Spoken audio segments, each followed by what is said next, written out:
What's up, guys? I'm Chad Barnes, and welcome to the channel. Here, it's all about real car talk, from simple fixes to smart driving tips and keeping your ride in top shape. If that sounds good to you, go ahead and give the video a thumbs up. Hit that subscribe button, and make sure you watch all the way through. There's a lot of good stuff coming. Let's get to it. The idea fair and Bob Lutz. There are at least two versions of how Prowler came to be. The first one is the student or personal version of one of the protagonists. Many automobile companies are looking for new blood among students in their final years of higher education, so to speak, trying to find, see and get the future leading designer at the start of his career. Therefore, there is nothing surprising in the fact that the concern Chrysler, which included a dozen American car brands including Plymouth, in 1990 offered graduates of the private art college Art Center College of Design, Pasadena, California, as a diploma project of a certain niche car. One of the students was California-born Chip Foose, who was 27 years old at the time. Chip's age is not at all youthful, it is explained simply, he entered this college in 1982, that is in his 19, but because of financial difficulties he was forced to drop out. Foose took his thesis assignment in a very peculiar way and created not just another Chrysler Voyager, but a real hot rod called Hemisphere. The concept was made according to the canons of the genre, and the open two-seater car referred the viewer to the 30s of the 20th century. For example, the car had a narrow long nose, low stance and uncovered wheels. The second version of what happened in those years is the competition, aka the official story from the Chrysler concern. In May 1990, the Pacifica Design Center, Carlsbad, California, held a contest called Fair of Ideas. One of the entries was a cardboard sketch of an unusual two-seat car with a short commentary retro car in the style of a hot rod. As it is easy to guess, it was drawn by the already known to us Chip Foose. In November, the studio was visited by Bob Lutz himself, who saw Foose's sketch and immediately grabbed hold of it, planning to create a similar car. We can, however, state unequivocally that Chip Foose was indeed born in Santa Barbara, California, attended college in Pasadena, and he definitely painted his first Hemisphere in 1990. Interestingly, in the same 1992, when Lutz and company gave the green light to their hobo, the famous American customizer Boyd Coddington, who a quarter of a century ago was called the father of national hot rodding in the United States, created a prototype Aluma coupe in collaboration with designer Larry Erickson. In its appearance, the connoisseur could discern the features of two Ford cars of the 30s, Ford Art at Lloyd Chrisman, 1930, and Ford Pearson Brothers, 1934. From the former it got the round shape of the stern, from the latter, rounded front. But who stood on what? Chip Foose could not have seen this hot rod in 1990, but Coddington and Erickson cannot be accused of plagiarism, because both cars were created according to the established canons of hot rod building. And if to think well, in their clean lines there was a minimum of detachment, rather, it was a question of exact compliance with the laws of the genre. It is noteworthy that this project aroused interest of Japanese Ron Kasami, who worked for Mitsubishi, and he proposed for hot rod 2-liter 4-cylinder turbo engine from Eclipse GS Coupe. Wouldn't you agree that's a pretty big undercurrent? It is not surprising that the bright yellow Aluma shown at the next gathering of roadsters caused people's anger with its underhood space. Where is it seen that under the narrow long nose of Treshny American hot rod there was hidden two-hit Japanese 4? But let's get back to the tramp. In the autumn of 1992, the Chrysler company decided on the color of the future car. Unusual purple two-layer paint was to become the trademark tint, a meter deep, as it was aptly called by the head of the design department of Chrysler Styling Center Tom Gale. It should be specified that it was under Gale that not only Prowler, but also such brands of the concern as Bright Dodge Stealth, 1991. Brutal Dodge Ram, 1994, and even the cult Viper, Dodge Viper, 1992, saw the light. Under the complicated paint there was a special primer, not gray or brown, as usual, but purple. It was developed specially for the Vagabond, so that even at chips and damages of paintwork under the basic paint some extra shade would not show through.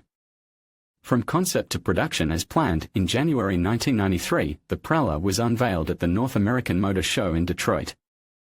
To say that the apathetic hot rod attracted attention to the booth is not to say anything. After all, one thing is a hot rodders party, where such cast-offs are always exhibited by hundreds of copies, and quite another. An ordinary automobile exhibition. The name Prowler, Vagabond, was given to the project in 1991. It was first voiced by the head of Pacifica Design Studio Tom Tremorn. In the summer of 1992, Chrysler bosses decided to realize the idea of the fuse in metal, and the debut at the Detroit Motor Show was planned 6 months later. The decision to produce the Tramp had already been made, but due to technological limitations, the car was to be assembled not at the main production facility, but by hand, which is normal for a small-scale production car. A year later, the Prowler again shone in public, and the representatives of the company confirmed that very soon it will be possible to see it not only at the exhibition, but also in showrooms of the concern. In August 1994, the pre-production prototype was ready. To prevent it from being seen on public roads during tests, the prototype was camouflaged by slapping a Jeep Wrangler body with a cutout underbody on it. Mutant even got its own name, Prangler. This very car was personally tested on the range in Chelsea, Michigan, by the top management of the concern, Chrysler President Bob Lutz, Chairman of the Board of Directors Bob Eaton, and Vice President Francois Castany. The emotions were expressed as accurately, concisely and succinctly as possible by Bob Eaton, who after the test drive said, "I want to take it home." Thus, the fate of the brightly colored car was finally decided, because the Tramp not only looked spectacular, but also drove well.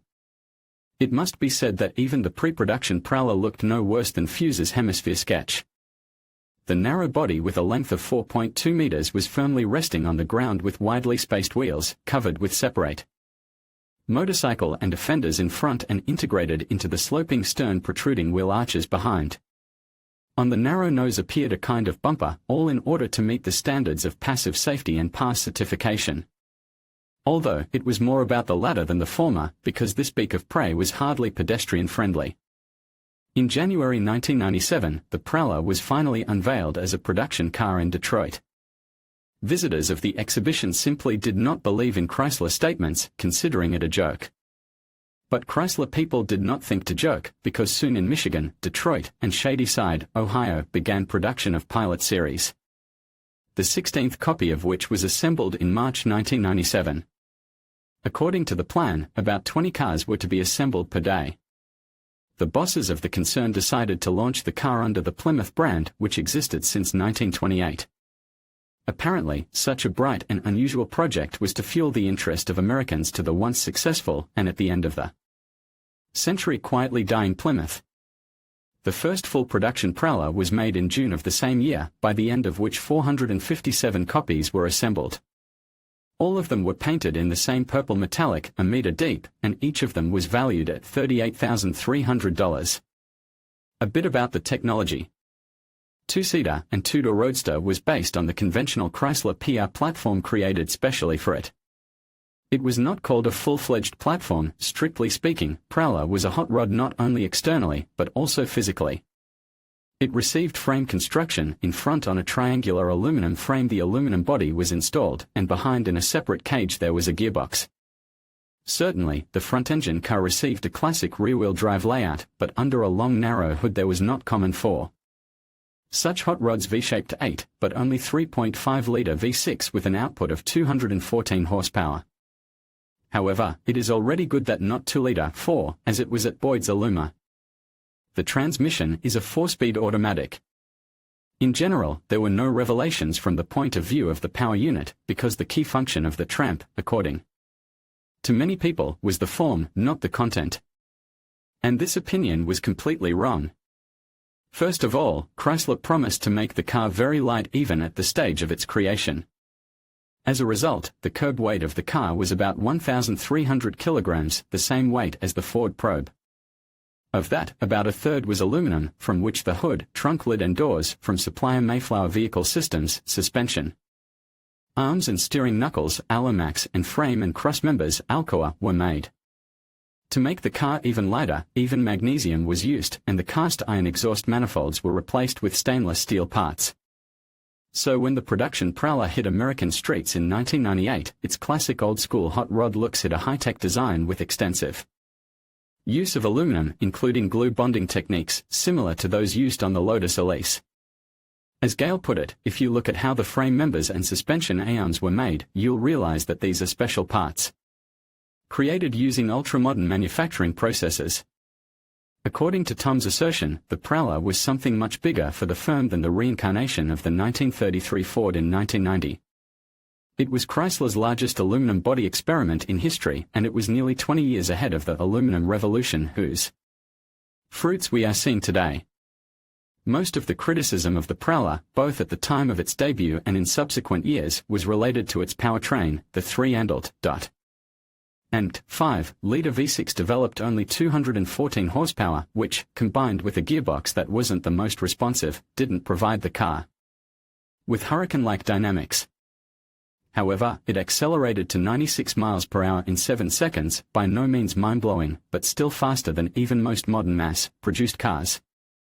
On the other hand, was this head-turner supposed to whiz past the audience at hypersonic speed? The question, of course, is rhetorical. In 1999, 3,921 cars were made at the price of $39,300, and in 2000, 2,746 pieces, $43,000.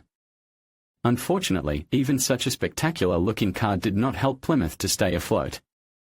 In 2001, it was decided that there will be no more Plymouths. Nevertheless, the Tramp remained in service, but now it was called Chrysler Prowler.